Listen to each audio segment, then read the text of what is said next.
আজ আমার বন্ধুদের জন্য আমি একদম শর্টকাট রেসিপি নিয়ে চলে এসেছি, যেটাকে বলে শর্টে শর্টং সমাচরং।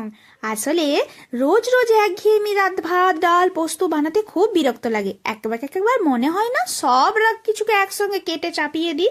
আজ ঠিক সেই রকমই রেসিপি তোমাদের কাছে নিয়ে চলে এসেছি। তো দেখতে হবে তো কি রেসিপি। তো চলো চলো আমার সাথে রান্নাঘরে।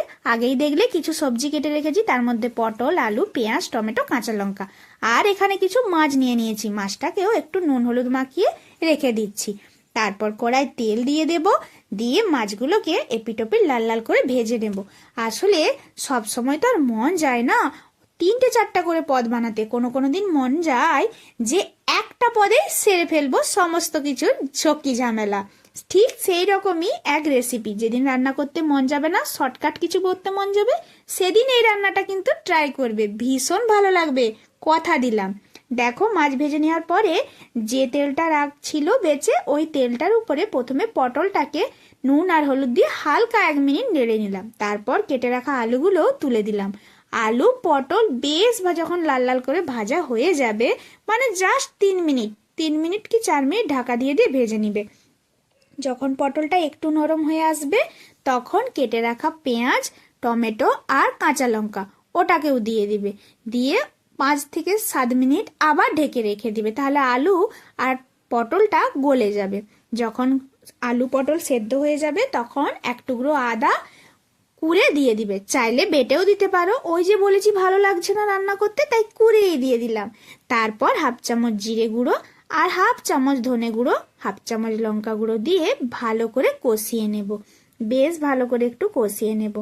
কষানো যখন হয়ে যাবে, তখন আমি কিন্তু এখানে একটা জিনিস অ্যাড করছি। কি জিনিস বলো তো? এই যে 1 চামচ সর্ষে আর 1 চামচ পোস্ত।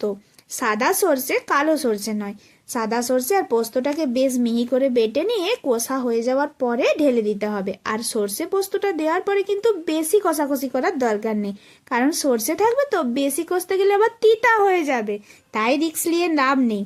একটুখানি 1 থেকে 1.5 মিনিট কষে নিয়ে জল ঢেলে দিলেই হবে। আর ঢাকা দিয়ে দিয়ে আগে থেকে যেহেতু রান্না করা হয়েছে, তাই আলু পটল বেশ মজে গেছে, তার জন্য বেশি জল দেবার দরকার নেই।